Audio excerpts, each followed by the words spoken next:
Thank you. Christina. Okay, cool.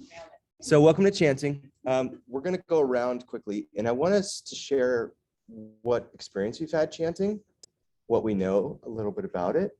This particular workshop tends to bring up some of the feelings around the religious aspects of yoga. As soon as I said that, I just felt like it got heavy in here, didn't it? And I guess I want to be sensitive to it because it's like one of those things where like a lot of times people have had, people can feel really strongly about that, whether it is negative experience or they're really strong feelings about this. And I guess at the outset of this, I just want to say that I've seen definitely people have the experience of chanting be the part of yoga for them that reconnects them to the spiritual part of their life that maybe felt disconnected from a religious experience, or people who already have a very strong religious and spiritual life. Chanting can augment and create more of that. And that's, our hope today is just to kind of introduce you to a type of chanting that is meant to kind of get you just in touch with your own heart. So that's not a religious thing. But I know that like when we start to talk about connecting to the heart, that concepts like theism and atheism may come up. And so just at the outset, I just want to make sure that we're all mindful of respecting each other's personal perspective and wherever we're coming from in this, okay? So that said, I guess, yeah, we'll go around, we'll talk about this a little bit, and then we'll get into different forms of chanting. So we'll do some japa with some malas. I have some of these for us to work with. We'll do some kirtan with some instruments.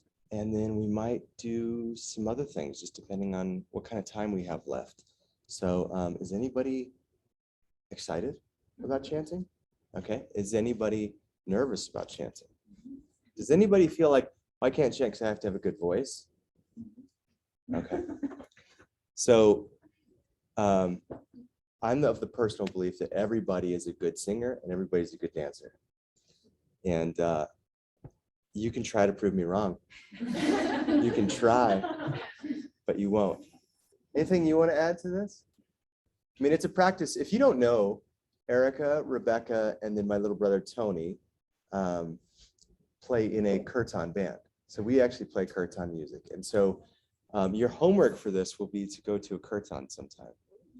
And it doesn't have to be ours, but I will say, shameless self-plug, we're having a kirtan in the end of March. So it'd be kind of right around towards the end of your graduation. So I would love to see you come to this is where we do it. And we do it a little bit differently than if those of you who are involved with, like, if you've seen kirtans or something like that. No? Okay. What is it? That is a good question. I want to hold off on that. Can we come back to it? Yeah. Because I want to kind of get there with all the information around that rather than just give you kind of a fragmented answer. First, I'd like to hear from you and just see where you're at with all this. So we'd like to start. Is any brave volunteers? Well, thank you. Thank you. Thank you. So just our experience in chanting so far? Yeah, what you think about it? Are you excited, nervous, scared? Okay. I am excited. And I'm self-conscious of my voice, so that definitely holds me back sometimes. I have chanted with people in Alaska at a retreat, and I've been to Shoshone, which is a local place, for a weekend retreat. And Washington, I did earlier today. I did a workshop and I made a mala and we chanted it. Hard to hear. Yeah, maybe Okay. should we get the microphone for this one? Oh, and just pass the microphone. Yeah, and just pass the microphone. Oh, wow. The mic. It's not one of these microphones though. Love chanting. Boom. Mic drop. Hang on, Sarah June. We're getting a microphone set up.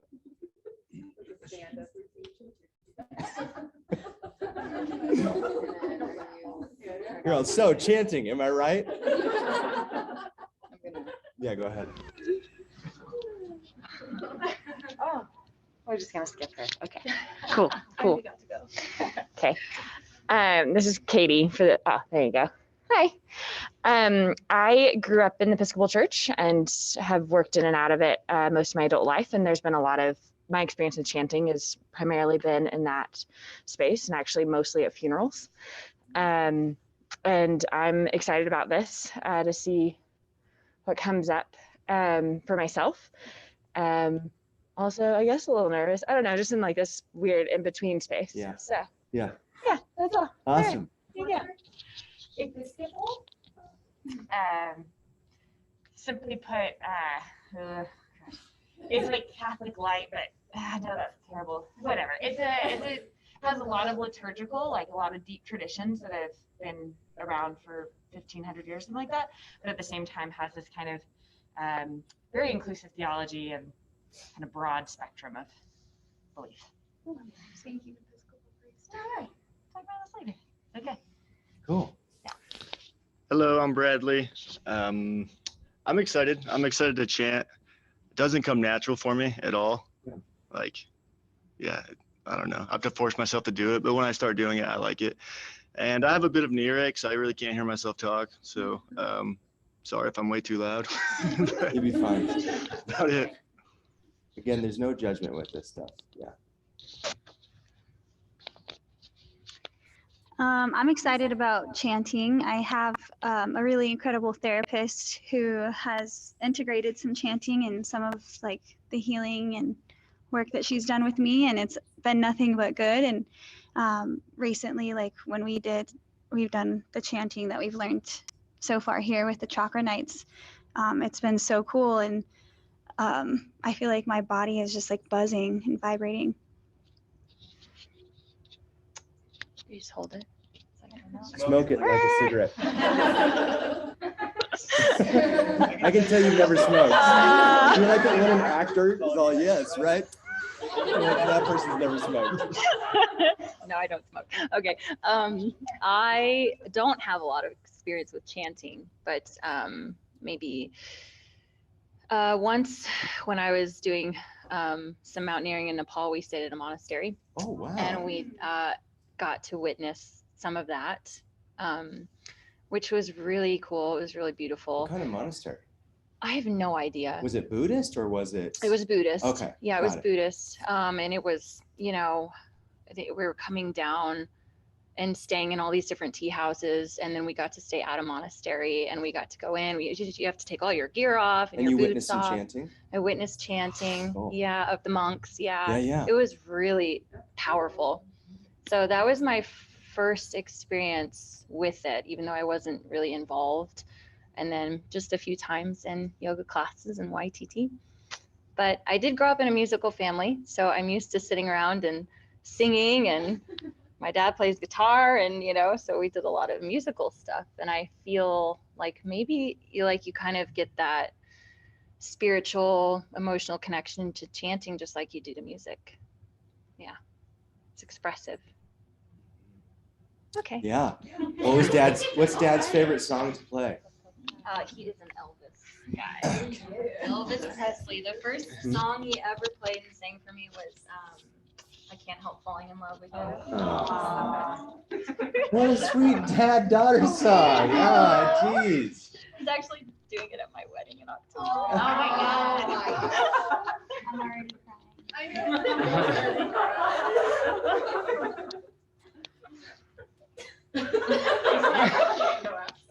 I know, right? You're like, what do I say? Were you in a Nepalese Buddhist monk temple with your dad singing? Unfortunately, no. No, I guess I have known about it for a long time, I think, and always, I was thinking, I grew up in a very religiously strict home, legalistic or whatever, and I doubt a Shiva would send them running. So, but I have.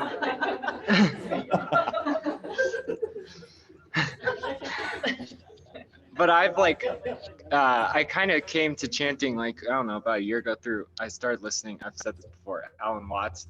And like, since his background is in like Christian theology, but then also he's, you know, very Buddhist and Eastern traditions. And the way he marries it all together is, I highly recommend listening to him if you're from like a Judeo-Christian background. And like, because the way he puts what chanting does, and like he'll do like, instead of Hare Rama, he'll do like Hallelujah. Like you can do, if it's the religious thing gets you, you can do chanting with your own religious things. I don't know. Absolutely. Yeah. Thanks for saying that. Do I have to press anything? I don't know. Okay. Hello.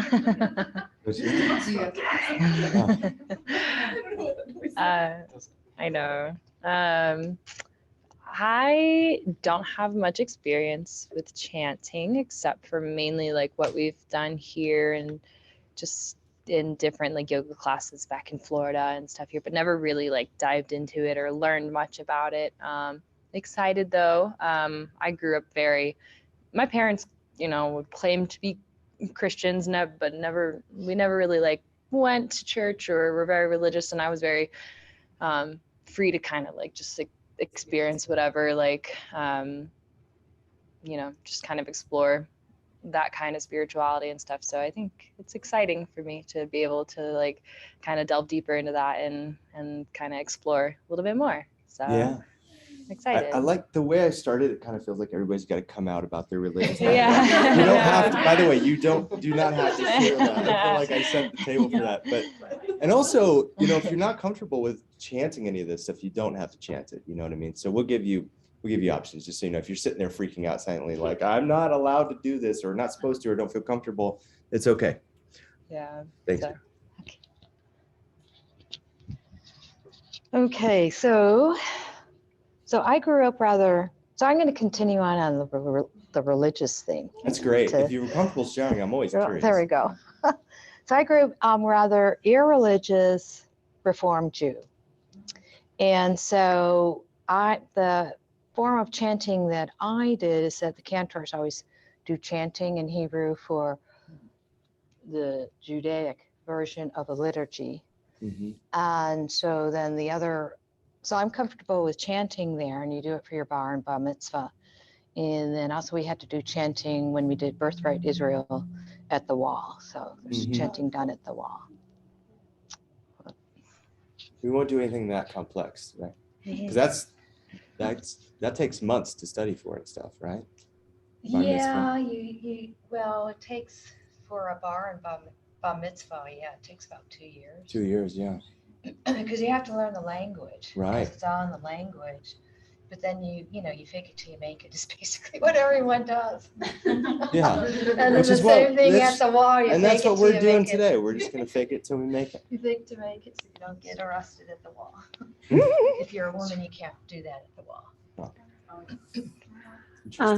It's Andrea. Yeah, I also, I don't have much experience at all with chanting other than, again, a few yoga classes here and there and YTT. I also grew up in a very religiously legalistic, strict household for the first, 21 years of my life. And yeah, I think definitely the spiritual side of this training is the part that I'm most, I guess, like not sure how I feel about it, because like it was definitely not, I don't want to use something as I don't know, I don't want to misuse like the word traumatic, but like it was a pretty intense, like ripping myself away from some pretty unhealthy belief systems, in my opinion.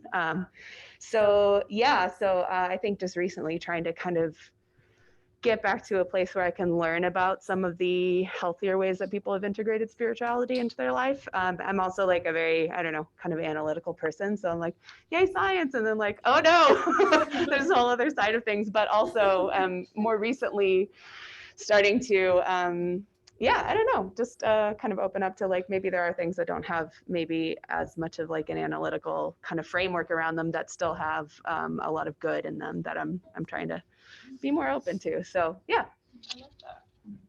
That's really wonderful, Andrew, what you said. I think it's just on. It's just okay. Hi, I'm Sarah. Like many of us, I grew up in a very religious, strict, legalistic home. I was a preacher's daughter. And very musical home too, which is nice. So that got that good aspect of it. I would say I'm going through deconstruction right now with the religious part of it, but I've always been spiritual. And so I'm really open to learning more about chanting and everything that comes along with it.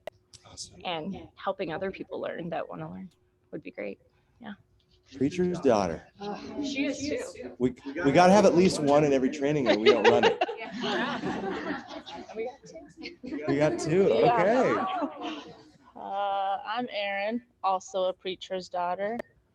What religion? What? It was mine was Church of Christ, like Okay. non-denominational. Yep. Mine was Lutheran. Okay. Lutheran. Yeah, I've had a lot of bad experiences with the church. Mhm. So I'm not. My whole Where'd you grow up? California. Okay. Yeah, I'm not into it, but my dad still loves me, so that's good. Yeah. I don't know. I'm not, the only chanting is the Lutheran chants and the amens and whatever, the typical stuff. But I am excited to go into the more spiritual side because I don't really have any form of that in my life right now. So I'm really excited about it. I also came from a musical family, but it was hymns, country, or nothing. So.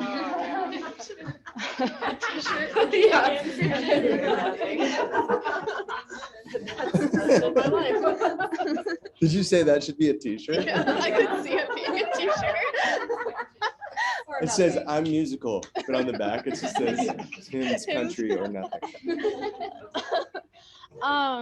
So I grew up in a Catholic home, like, you know, as everyone is saying, very strict, and my dad is military and still is, so I've been moving everywhere ever since I was born. And fortunately, I've had the experience to go to like Germany and Belgium and France and Israel, and I've been to obviously my mom really wanted to go to the monasteries, and my dad too for the beer, and so you know, so I'd go, and I mean the like monks chanting was just like one of the most beautiful like sounds I've ever heard in my whole entire life. And yeah, so I mean, other than just like church and that, and then what we've done here, I don't have that's my experience with chanting, and I'm excited to learn more and do this with everybody. I'm really excited. Hi, I'm Haley. I didn't really grow up in a religious household, nothing too strict or anything. My grandparents on both my mom and my dad's side were very strict Catholics, but growing up, I kind of saw my parents like strip away from that. And I kind of saw them go through their own journey of redefining what spirituality means to them. So that was pretty cool because my dad grew up an altar boy. My grandma teaches at a Catholic school. She's retired now, but she did. And he never pushed that on me or like my brother or anything. He kind of allowed us to, you know, explore what works for me. And I really appreciated that because I know that that's not the case for everybody. Chanting. I love chanting. I love music. I just think it's such a beautiful thing in life. I mean, it just boosts my mood. And I especially love chanting in big groups of people because I can just like really feel everybody in it and like everybody's energy. And I'm really excited. Yeah. Cool. Awesome. Thanks. Appreciate it. Okay. And turn this off. Kill the sound on that. And then Sarah, would you mind going next? Hey everybody. My experience with chanting is I love chanting. I volunteered at a Buddhist monastery in Pagosa called Tara Mandala, and there was a lot of chanting in Buddhist there was a Rinpoche that would come and chant and guide us. So it was that was very overwhelming, but it was very beautiful. And then I've also chanted, of course, in class, and as well with the Hare Krishna, like Krishna Krishna Hare Hare. Yeah, I also, when I hike the incline, I like to chant Om Mane Padme Om. That's something that really, I have it on my phone, just a repetitive chant. And I don't know, it was really spiritual for me to get me through it. Yeah, and I like the unity of chanting with the group. I think it really is beautiful to hear everybody and bring everybody together in that way. Beautiful. Thank you. Yeah. Christina, are you able to share? Can you all hear, by the way? Yeah, here, I'll turn my video on. I'm like in the dark. Sorry. I don't know if Erica told you I'm battling a migraine right now. I've got all sorts of issues. Anyways, first I'd like to say I really like that everyone's passing around the mic. That helps so much better to hear everyone. So thank you. And so kind of the religious part, since everyone was sharing, I grew up in a what I would consider like fundamentalist Christian home. And I wasn't a preacher's kid, but I was a preacher's grandkid. So kind of close. And I had a lot of negative experiences with some of the teachings that just didn't sit right with me. And unlike, was it Sarah maybe that was like, your dad still loves you? My granddad does not. So there is that. But it's fine. And I don't really have too much experience chanting, but I am really excited for it. I haven't even had too much practice chanting, but because before this, you guys know I lost my voice, so like I couldn't even get anything out. So I am really excited for this experience, and we'll see where it goes. Okay, cool. Well, do what you can with your migraine. I'm sorry you're not feeling great. So just take it easy on yourself today, okay? And Erica, share us with. Oh, I resonate with a lot of what's been said. I grew up in the church, and so I went from being very religious to not religious to very spiritual, and have enjoyed, like, if you were to ask me, like, what do you believe? Like, I don't have a firm answer for that. I believe in love. And I didn't chant until teacher training. And now I can't get enough of it. That's how I feel about it. It's always like just that feeling of like sighing, and you're just like, oh, it's all okay. So that's me. Thank you for sharing, everybody. So we've been talking about chanting, which is something that every human group has been doing since the dawn of time. Chanting is the oldest form of social communication and revelry since the dawn of time. Every single historical society, there is evidence that there was chanting. So what, though, yoga brings specifically to it is something called mantra. So mantra is specific. So like Nathan said, you're totally welcome to use words like hallelujah, whatever is more comfortable to you. You know, you could change this to Om Namah Jesuit, you know, or Om Namah Christos, you know, Jesus Christ. It could be whatever is more comfortable to you. However, as you'll learn, you already had Sanskrit. Yeah. What, and so Sanskrit, the actual word, the vibration carries the meaning and the form, right? So that's why mantra is specifically unique to the world of chanting, because the actual word themselves, the vibration carries the meaning within itself. It's not just an idea, right? So like if I say hat, this is a hat, but if I was in Poland, this would be called something else, right? And that's just a concept that's put on this as a label so that we can share a common language and talk about it.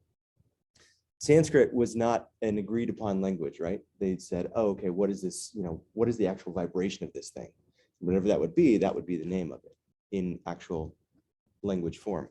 So that's unique. And so mantra itself, the word mantra means, well, it means some different things. It means, I guess we could break it down. So man is like the manas, it's part of the mind. It's part of the intellect, right? And tra is like protector or technique. So one way we can look at it is that that it's the protector of the mind or protector of thoughts. And this isn't really interesting for us to understand in the realm of meditation. So what is the purpose of meditation? Does anybody know the purpose of meditation? Yeah. No. Good guess. You can have fun meditating, but that's not the ultimate purpose. And so, no. So meditation comes from the East, right? This is a tradition. And so this is where we kind of like have to definitely take time to parse the difference between what's been appropriated on these terms, like mindfulness, right? And this is great. There's nothing wrong with mindfulness. If I say, what am I feeling? What am I feeling in the present moment? How is that different than, what else is going on around me? What else is going around me? So mindfulness is definitely different than the purpose and intent of Buddhist and yogic meditation, which actually there's a slight difference between the two. Amy, you were going to add something. I'd love to hear your thoughts. No wrong answer. I was just thinking about the goal of meditation. I finished True Yoga, so I read like that. Yeah. But like to connect with the one consciousness. Yes. Great. So samadhi. Yeah, samadhi. And yeah, that's so yoga is, what is the purpose of yoga? We talked about this week 1 of chakra night, right? It can be to unify. It can be, yeah. And so there's some implications with that, right? There's the implication that we transcend it, that we go beyond, but there's also this concept. So there's kind of this argument in yoga that you're going to get to know a little bit better. And maybe if you ever do 300 hour, you'll get to know this a lot better. When you get to the really upper echelons of what the yoga practice is for, some people say it is all about transcendence. It's all about going beyond the mortal coil. I am no longer Austin. I am just a drop going back into the primordial ocean of consciousness together. And that is everything. And by the way, this is the big difference between yoga and Buddhism. Buddhism is all about that drop going back to the ocean, and that ocean is nothingness. That ocean is shunya, nothingness. Yeah. But yoga is very much of the belief that the world is real. Your thoughts, your feelings, and what you experience is real versus Buddhism, okay? But there's an argument within the yoga that says it's not always just about transcending. The other aspect of it is to come into unification with that which is divine within it, within the world. So to exalt it. And so these are the two things that we could say that the purpose of meditation, if meditation is the crowning technique of yoga, which it is, right? So it's funny because we all kind of come to yoga to be like, man, I really want to get my hamstrings open or want to bust a handstand out in class. That's great. I'm not making fun of it. Like that's part of the journey, and the journey should be fun. But this journey should also come with a lot of discipline. I mean, that is, if you were to actually boil yoga down into one word, it is a discipline. But that doesn't mean discipline can't be fun. But the idea is that you're either using yoga to transcend your ignorance of the world, Aaron, or Liz, sorry, or to exalt the divine that is present in the world. Okay? So what you need to understand about this philosophy, and yoga is first and foremost a philosophical practice, is that it doesn't go against any religion. You can be Christian, Jewish, whatever. The only thing where yoga doesn't really work is if you, well, I'm not going to say that. I would say that if you're harming people, but that's not true. There was a long time in the medieval period, there's this history of yogis who used meditation to, basically brainwash people, and used the meditation techniques to gain cities or powers, to gain power over the material world, wealth, other people, countries, things like this. That's why in true yoga, what is the very first thing? Ahimsa, right? So it's interesting that the very first thing that it says before you train anything else is start working on your moral precepts. Because when you get to samadhi, there's no requirement, there's no prerequisite that there are any moral or ethical codes. And we see that with a lot of great masters. There's this idea that we can enlighten, but it doesn't mean we're necessarily good people. Is that kind of new, a new thought to some people, that you can be enlightened and also kind of a POS? Yeah. So back to this concept of meditation and mantra. Mantra is in everything I've studied, is the core and root and most fundamentally sourced technique of meditation. So in every tradition, from Kundalini yoga to Tantra yoga to Bhakti yoga to even Patanjali's Yoga Sutras, like the big piece, the big chunk in there, the very first thing he says is, or you could attain samadhi through chanting and meditating on Om. That's the first technique he gives for achieving the state of yoga. The reason we use mantras, when the mind gets to the level of power that it is being able to absorb into certain things, we want to choose things that make the mind elevated. So we want to choose things that are good for the mind. So you all have powers of samadhi already, right? We can have powers of samadhi on drug addiction, on gambling, on pornography, on food, on television, on a lover, right? These things don't necessarily, though, bring us benefit from being absorbed in them, though, which is really what samadhi means. It's to be so focused on something that you actually become absorbed with the innate quality of that thing. And if the innate quality of that thing is a low vibrational energy, what does it do to you? Yeah, and so all of the Sanskrit mantras are very, very high vibrational things, okay? Any questions so far? Let me check my Zoomers. Okay, so there's essentially two big categories of mantras. There's saguna and nirguna. And you don't have to know these words, it's okay, but essentially one means one is embodied, is the divine embodied, saguna. Means that the divine is embodied. So when we see a chant like Om Namah Shivaya, it's embodied as Shiva. So that is a saguna mantra. Saguna, S-A-G-U-N-A. And then nirguna, N-I-R-G-U-N-A, means it does not have the divine embodied, but the divine is still within it, but it is in a formless concept, okay? And this one, Soham, is an example of that. Even the chakra bijas that you've been learning, those are nirguna. So these are great, like Om. Om, now you can argue Om. You can argue Om as it could be either or the way you look at it, but generally speaking, it's nirguna. So this is really great if you're going into a class where you don't know what people's backgrounds, you can't quiz everybody like I did you and be like, what's your religious background before we get started with class today? So if you're going to, you kind of have to know your students a little bit and their comfort level if you're going to introduce something like Om Namah Shivaya, right? Because not everybody might be comfortable with that, but something that doesn't impose a specific personality. So let me back up one step. Most of the mantras are, most of the saguna mantras are kind of taken from the Hindu mythology, okay? And I'm saying mythology because yoga doesn't use them in a religious sense. Yoga uses them in a mythos sense. Myth not meaning fake, but myth meaning the folk, the story of it.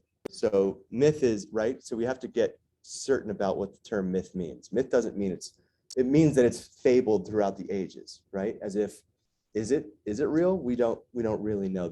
But it's held as true. So there are lots of different deities that have different aspects. So it can be really easy to think to yourself, well, if Lakshmi is the goddess of wealth and abundance, I'm going to use a chant for Lakshmi because I want wealth and abundance.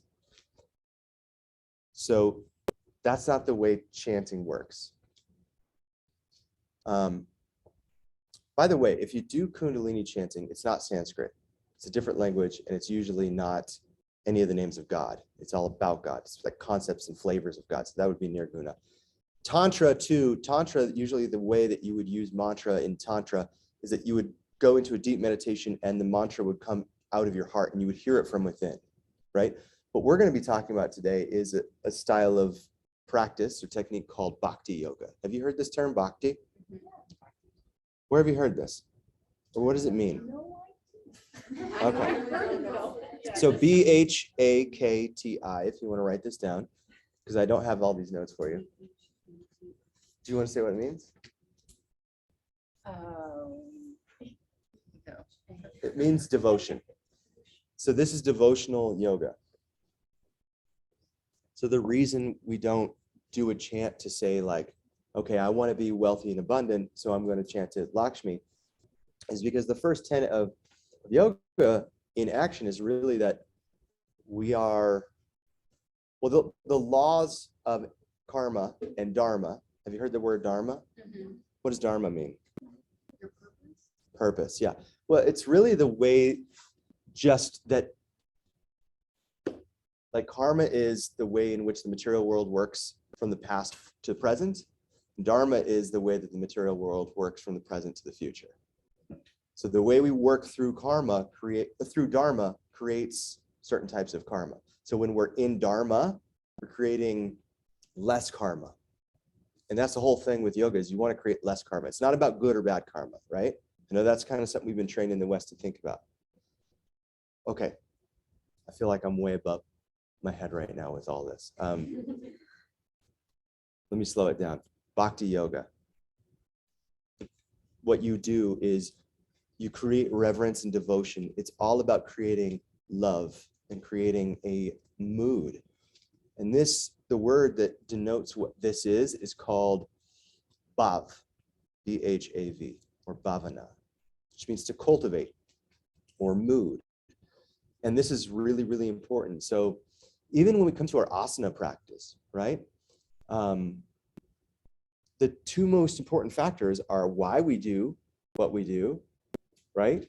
The intention behind it. But intention is like a car full of gas if we don't have bhav. Bhav is the how.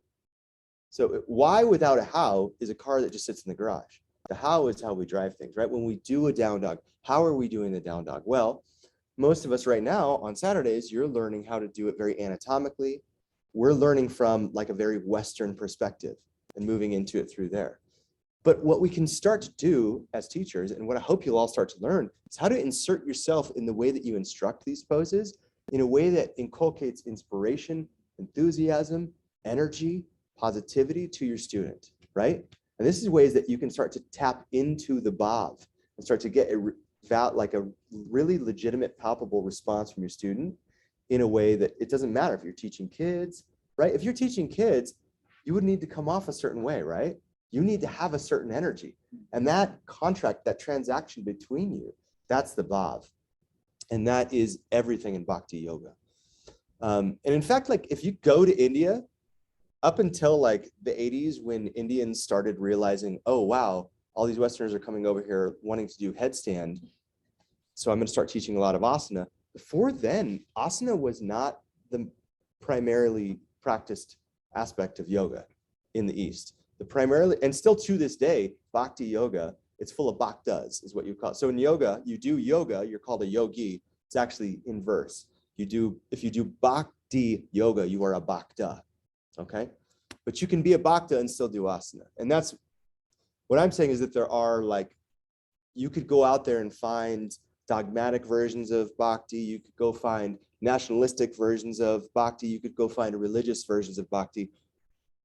My teachers and the way that I practice it, it's really just about like what brings you closer to God. That's the right answer. And no one else can say anything about that other than you, because you're the only person who knows that, right? So the only real wrong thing in bhakti, or in bhakti yoga is if you're lying. So just don't lie to yourself, right? But sometimes it takes a while to get there. So that's why the repetition is so important. So the mantra is like, there's this great metaphor that Gandhi's teacher gave him. So Gandhi chanted a lot, right? Y'all have heard of Gandhi? Okay. Gandhi was a great man. And his teacher, when he gave him his mantra, and in some lineages, you would get presented with a mantra, and your teacher would give it to you as a specific, and y'all maybe have heard of transcendental meditation, and you can go pay somebody and they'll give you, they'll initiate you into a secret, society, give you it that you don't tell anybody. And I don't mean to laugh at it. Like if you've done that and it works for you, great. I'm just saying, like, I just don't think it's necessary to go pay somebody. If you're coming from a place of like, I'm curious about this stuff and do I need a mantra? It's like, no, you don't. Whatever one suits you, whatever one resonates with you, whatever one you like is totally fine. Again, whatever brings you closer to God. But part of bringing you closer to God is this concept of, if you imagine an elephant walking through the grocery store, and as he's walking, he's swinging his trunk and just dislodging everything off the shelves. But if you're smart, you give that elephant a bamboo stick to hold with its trunk. And so while it walks through the store, it's focused on the tra, the tool, the protector of the unconscious mind, the manas. And that's essentially what mantra does, is it gives the mind something to hold on to, because the mind is always grasping. The manas part of the mind, the intellectual part of the mind, is always searching for something. So when you start chanting, there'll be kind of layers that happen. You'll kind of be like, okay, I'm into it. Is this the right words? Am I saying it right? How's my voice?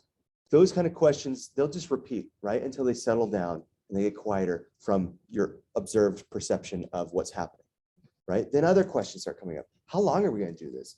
God, I'm kind of restless now. It's still going on. I guess we'll just keep going. And then those questions just fade away, right? So all these layers start to kind of happen where, yes, in a way, you are kind of lulling that precognitive thinking into a bit of a trance, into a bit of a hypnosis with yourself. But the beauty is that that's where really it starts to open up for you in a whole different level. That's where the mind starts to open up. So, any questions? Please. Bob. Yeah, Bob. Yeah, so Bob is like, okay. So Bob is what you offer. If I was to chant to Lakshmi, right, I'm offering that mood. So if I'm saying to Lakshmi, if my real heart, the message really in my heart as I'm chanting is, I hope you give me a lot of money, then what I'm really offering up to that aspect of the divine is greed, is desire, right? Now, what you get back from chanting is called rasa, R-A-S-A. So what you give is bhav, what you get back is rasa. So it's very important that you give bhav. And so this can be this is, when we talk about initiation in yoga, really, I think that mantra is about self-initiation, about knowing, are you mature enough in life and with yourself and with your own emotions? And this is what I love about bhakti yoga, because again, like I said, you can go do Raja yoga or Kundalini yoga or whatever other style of yoga, Tantra yoga. You can be a real enlightened asshole. You know what I mean? But bhakti yoga is the kind of yoga that really makes you accountable to your emotions. It is the aspect of yoga that really makes you have to clean house in your heart. And that is one of the main purposes of it. So when you offer up the bhav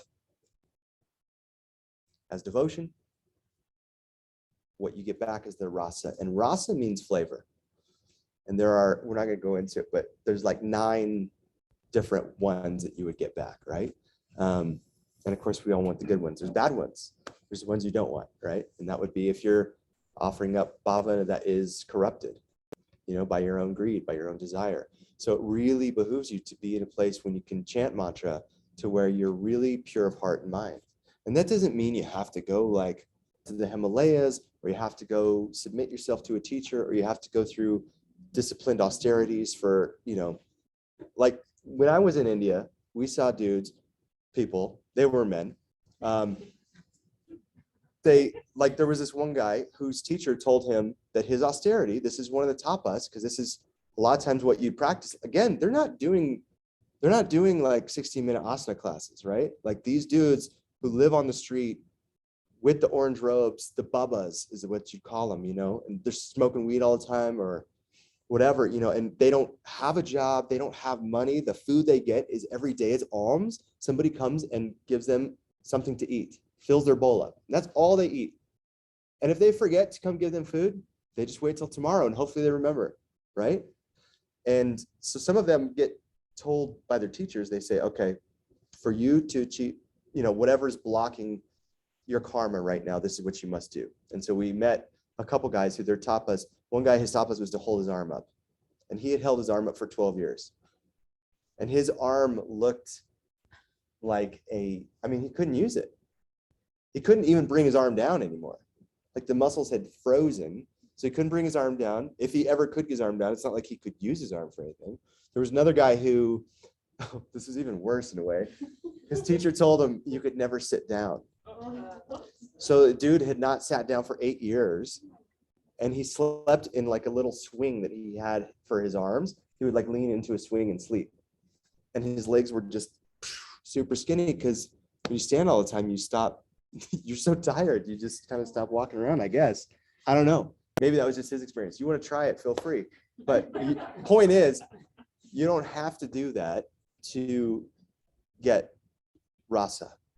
And some of these like really beautiful rasas are this other argument of yoga. Remember when I said that some people say, no, it's about transcendence and just shedding the identity, the ignorance of me thinking that I am Austin, right? The other argument, the other philosophical school in yoga says, no. The real exalted place to be, the greatest place you could ever possibly be, is to be in relationship with God. And this is the sweetest flavor. This is the sweetest rasa. And to never, and to stay there. So bhakti yoga is about love, like Erica said. And so we have to remember the other side of the coin of love is longing. Right? When we're not belonging, we're longing. Yeah. So it's not as if this is all just like sunshine and daisies for people. Like bhakti yoga, just because you may not be holding your arm up for 8 years, you may have that same level of atrophy in your heart for years. And that's that can be a noble thing. Has anybody ever read any bhakti poetry? Mirabelle, highly recommend her. Hafiz, Rumi, anybody ever read Rumi? Okay, this is bhakti poetry. It just so happens he was a Sikh, right? He was a bhakti, but he was from the mystical aspect of Islam, right? Religion. So it can funnel through religions. Mirabelle was a Hindu. And then there's some that aren't, affiliated to anything, like the Hare Krishna movement. Sri Chaitanya, who started that in the 16th century, he might have been Hindu. Anyway, any questions on that? Bhakti, Bhavana, Rasa? Okay, so like in Kundalini, the purpose of mantra is to raise your Kundalini. In Tantra, the purpose of mantra is to become enlightened, to transform yourself, to be inspired, or to gain power of some sort. But in Bhakti, there's only one purpose. And that is to come into a loving state that is beyond what most humans think is possible, right? So when we look at like Disney films and like The Notebook with Ryan Gosling and stuff like that, right? We kind of get this story told to us that it's all just about like a man and a woman. And then the movie ends when they get started to know each other, right? It's kind of ridiculous because that's where anybody seen The Graduate? Right? Like that movie is brilliant because it ends with them at the end of the bus and they like run away from their family. They ruin their lives to be together, right? And then where you think the happily ever after moment the camera would cut, it stays on them for about 90 seconds and it just shows their faces like, well, shit, what do we do now? Right? And it's like, and that's the fallibility of the human concept of love, is that it's very, very limited by our imaginations, and our imaginations are limited by what we've been informed by. So we've been being told this story over and over in our life in the Western society that, it needs to kind of fit into this box. And then when you find it, happily ever after. But anybody who's married for a long time will tell you marriage takes work. What do they mean by work? Well, you got to find that out maybe someday, and sometimes that work means, oh shit, that's all about me. That's all about me being better and bringing something different to the conversation. But here's my point. I would say that what this divine love is all about is experiencing unconditional love, which is a concept all of us seem to be familiar with, but probably nobody has actually felt that. Because I would argue that your parents don't unconditionally love you. And I know that this could raise some eyebrows. So your parents would probably do a lot for you. But like even Christina said, like how her granddad doesn't love her anymore, because, and you're lucky. You were like, wow, it was on the line there. I don't know if dad is still going to love me. Right. And so that's not, when love comes with conditions, even if you're saying, well, he still loved me through this, but there was a condition there that it took a long time, right? And even I just think a mother can love a child and say, I love it unconditionally.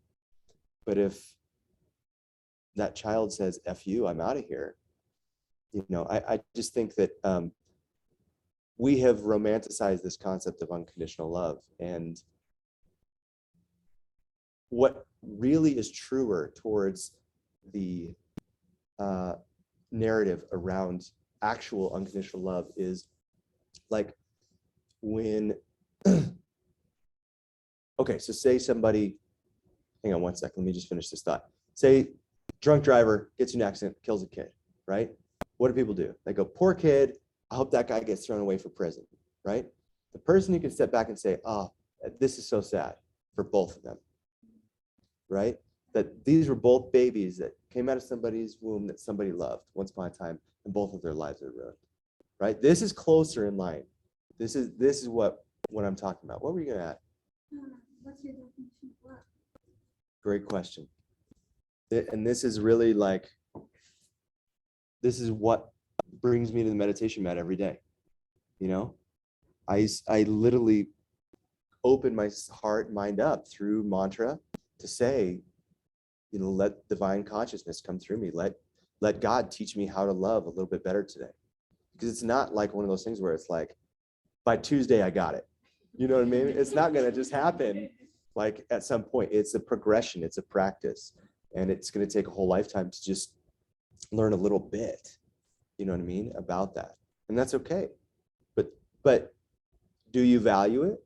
Do you put it up as a priority in your life? Let me see a show of hands. Do you value this lesson of what it means to be loved and to love in true sense? Because this is hard. This is really hard. What is divine consciousness? So what is God? Oh boy. What is God? She says. Okay, let's simplify it. I want to go a different. Yeah. Yeah. Yeah. I can tell you that the question is a very good question, but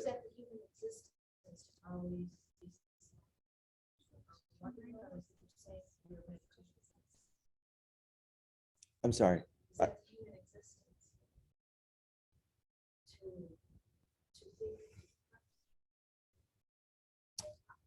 Yeah.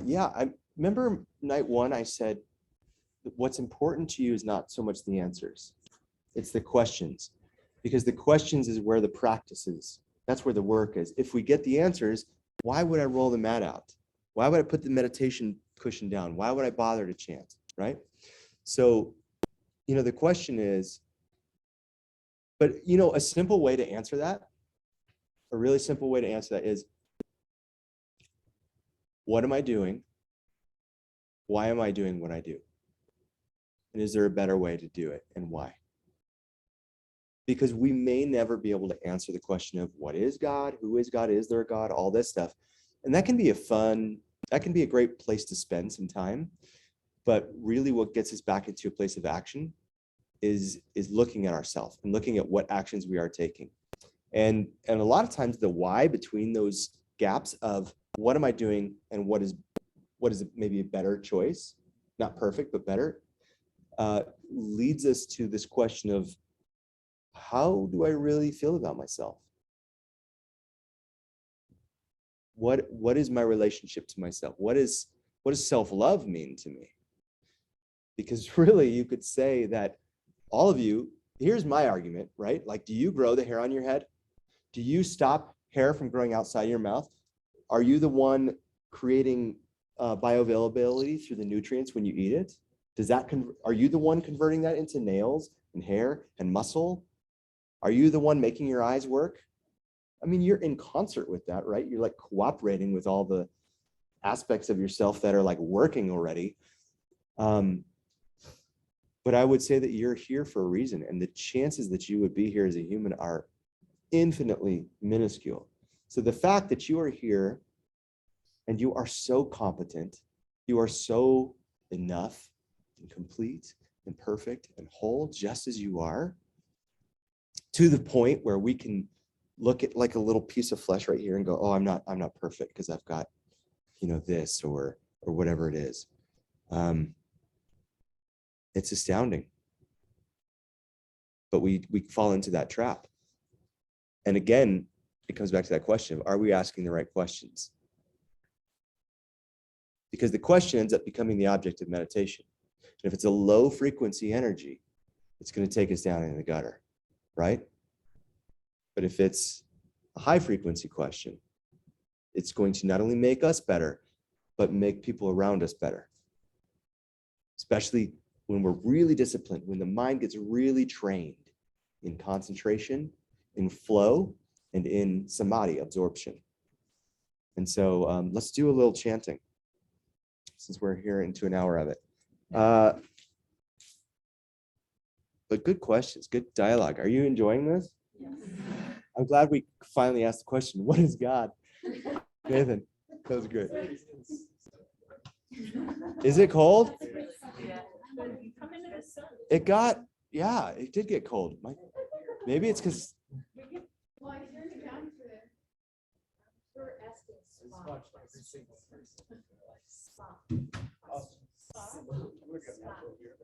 Yeah, get what you need.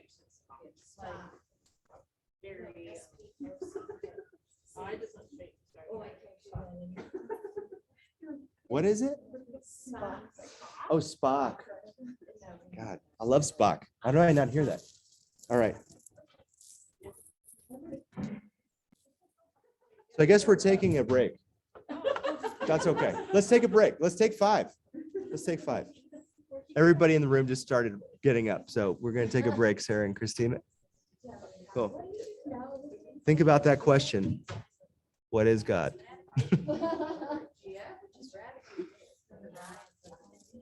Just some light conversation today.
Sarah June, how you doing? You doing good? Were you on Zoom yesterday? No, I was there. We Okay. got snow up here, so I wasn't sure if it was going to be all day. But it stopped, but we probably got 4 inches. Oh, wow. And are you in Woodland Park or? Yeah. Yes. Cool.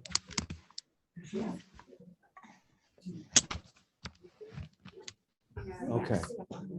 I don't know what Bradley said he was going to do.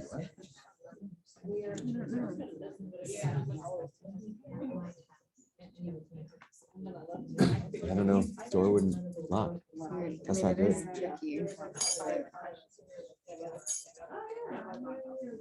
Okay. Let's pass these around. Can you pass those around? If you want to use a mala, you can take one out of the bag. Just, huh? Yeah. Do you have one? Oh, yeah. Yeah. Great. Let's see which one you got. Oh, that's really good. It's gonna be fun. That's a good one. Everybody else's reaction. Just to see. Okay.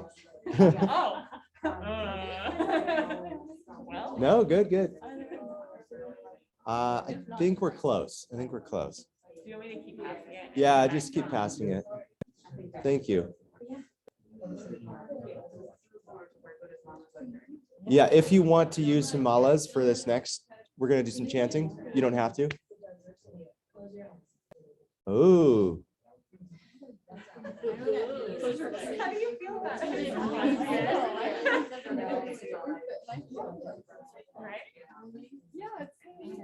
Uh-oh. Oh, no.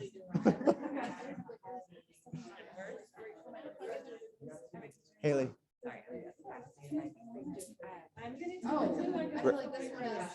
That one's for you. That one's for you. I'll explain it. Yeah, I'll explain it. Oh, okay. Aren't all malas made with like 180? It's okay. It's all right, Liz. Wow, these are nice. Did you get the tiger eye ones? It literally matches my outfit. You like that? I know it does match you. It threw itself at me. That feels right. Okay, I was just wondering. I was like, who's gonna get those ones? No, these are the same, right? No, those are wood. Wood, but they're Yeah. I knew I was gonna get that. And then the same. Oh, wow. Yeah. Oh. Yeah. You can have this one. You're out? Yeah. Oh, we got one there. Okay, do you guys have mala beads? If you do, use them. If not, I'm going to show you a technique. You can use your hand. So we're going to chant Ram 108 times. Okay, so anybody used mala beads before properly? All right, so traditionally mala beads are either sandalwood, which are the ones right there. They are Tulsi wood, and sandalwood is generally for Shiva or Shaivites. Tulsi wood generally for Vaishnavites. And then there's ones that are the seeds, which are Rudraksha. The stone ones are generally more of a Western kind of thing. So you wouldn't go to India and find stone ones, but you know, the stones have different meanings according to, but you have wood ones too. Those are Tulsi. What's the difference between the Tulsi and Sandalwood? sandalwood? So that'd be for Shiva. This would be like for Vishnu or Krishna, generally speaking, but it's fine. You can use them for whatever. Yeah. And same thing with the stones. So like here's the thing too, you wouldn't see people wearing these like as a fashion statement. You know what I mean? Like this is usually a sign of, if you see somebody wearing mullahs, it usually is a sign of some kind of oath that they have taken. And it's usually, it can be anything from like a oath of celibacy to this kind of oath, to not sitting down kind of oath, you know what I mean? So their malas are their bond, the garland between them and their teacher. And it's a promise. So if you're wearing, and you'll also see them generally not wearing the guru bead down. And that's the bigger bead. It's called the guru bead. And so out of sign of respect, the guru bead always sits on top. So, but wear them however you want. If it brings joy to you to have mullah beads that aren't traditional wood and wear them on your wrist, just know that that's not traditional. But if it brings you joy, as long as you're aware that there might be some people that might get offended by that. But I certainly,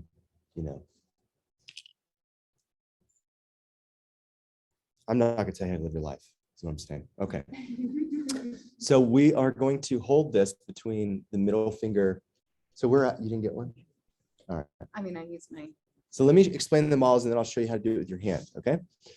So you'll never cross the guru bead. You'll never go past that. So you start just to the side of the guru bead, in between your thumb and either your middle finger or your fourth finger. You never touch the malas with the index finger when you're chanting, because the index finger represents the ego. So we suspend the ego, right? So it's all very symbolic, all representational. The thumb represents our connection to the divine God. Our middle finger is actually the representation of that aspect of our mind, the manas, that we're actually trying to control, which is the curious mind, right? It's always analyzing, always looking, always grasping, taking in colors, sight, sounds, categorizing, labeling, itemizing, right? Middle. I was like, I'm not going to show you. Come on. And it's this one. All right. So as we go around, we'll just chant very simply Ram, Ram, Ram, Ram, Ram. Each recitation, do, do, do, do, do, do, do, do, do, do, do, do, all the way. And then when you get to the end, when you feel the guru bead, you flip it around and you go back the other way that you came. Okay. And you would do this however many times you're doing it. And different, say if you're in a lineage and you've been initiated with a specific mantra, and they may say, do 18 rounds every day, and that's your thing or whatever, right? Or like in the Hare Krishna, their whole thing is you try to do 16 a day, right? We'll do, I don't know, I feel like we should do 2. And I'll talk about a little bit about just holding the quality of Bhav in your heart as you do it. So it's not just like Ram, Ram, what's for dinner, Ram. How long do I have to microwave a hot pocket for? Ram, Ram. And I'm glad Seinfeld's on Netflix now. Ram, it's really trying to focus the mind in between each recitation back to transcendent love, back to love that is beyond human. So the index finger represents greed. Ego, yeah. And then once we go through, let's do 2 rounds. And then once we do 2 rounds, by the way, try to not touch the ground with the malas. That's also a sign of reverence. And if you buy your own malas and you want to like throw them on the ground, do whatever, wear them on your wrist, wear it bead down. That's fine. But I'm just kind of teaching you some ways that are appropriate to the tradition. So, and also, by the way, a lot of times they'll do this with a bag over their hand. And the bag has a hole for the finger. So nobody sees the mala beads and the ego is displayed out. And so they do it within the bag, like the Hare Krishnas do it like that. So the other hand will hold over here, palm up, index finger touching the thumb. Mm-hmm. Is 1 round considered like around that? No, just all the way to the guru. So 108 is 1 round. Yep. And then, so we'll do 2 rounds, 1 and back. If you have a hard time doing that with one hand, can you, I mean, use both hands? This is a good question. I think you could, but I think that traditionally there's a reason you don't. Actually, I know that there is. It's considered, the left hand is considered dirty in India and the right hand is considered holy. So you would always do it with this with the right hand. But if you're left-handed, if you're southpaw, hey bud, I'm not gonna stop you. Yeah. But like in India, you got to imagine that it's a third world country and it's just culturally known that that's the hand you do dirty work with. So you never shake with the left hand. Yeah.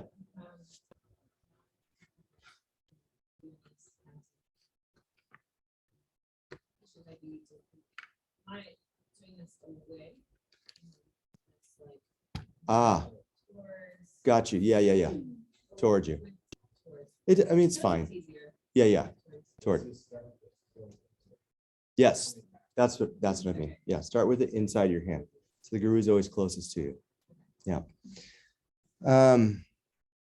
With your hand, check this out. This is a cool way to count. So with your left hand, 1, 2, 3, 4, and you have 3 pads on each finger, right? 5, 6, 7, 8, 9, 10, 11, 12. 108 divided by 12 is 11. 9.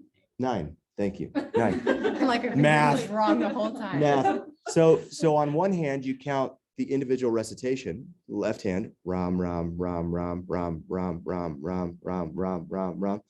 Then you move over. Ram, ram, ram, ram. And so this is holding to 9. 1, 2, 3, 4, 5, 6, 7, 8, 9.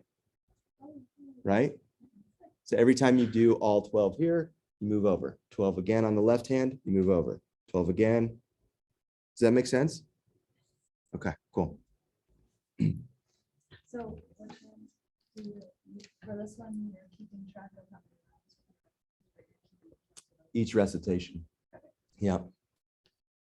Okay, we're almost ready. Do you want to know what Ram means? So you're going to learn that Ram is also the bija sound for the third chakra this week when we work together. This is not the word we're using this for. We're using Ram with a long A, with the diacritical mark above the A. Ram is, does anybody know who Rama is, or the Ramayana? Rama? Oh man, I so want to just tell you the entire story of Ram, but it's the oldest epic. It's the first narrative tale. This is why Bhakti is so powerful, because a lot of times if you go to a kirtan or you go to like a Bhakti practice, what they'll do is they would tell you a story about Ram. So it taps into your emotional brain. It taps into the narrative part of your brain. So you're no longer analyzing. You're relaxed, you're listening. They tell you the story. And then you would go into the practice. And then after the practice, we stay and we sit in the rasa for a while. We just absorb the flavor, okay? So a quick story about Ram. Ram was, it's a good story about Ram. There's just so many stories about Ram. Ram simply means love. When, he was a king of a township called Ayodhya way back in the day. His wife got stolen from a demon king named Ravana. He used the help of Hanuman, a monkey god, to go get her back, and his brother Lakshman. And, the tale is like a Lord of the Rings kind of epic. It's a hero's journey where he goes through all the stages of transformation and returns then at the very end of the tale after defeating the dragon. There's not a dragon, but the metaphorical dragon, right? Your own deepest fear inside the darkest cave. And he comes back to his normal world. And now through different perspective, his ordinary world has transformed into an extraordinary world. And he then has to now live in a surreality, right? Like a different reality. And so one of the things that happens after he wins his wife back is he has to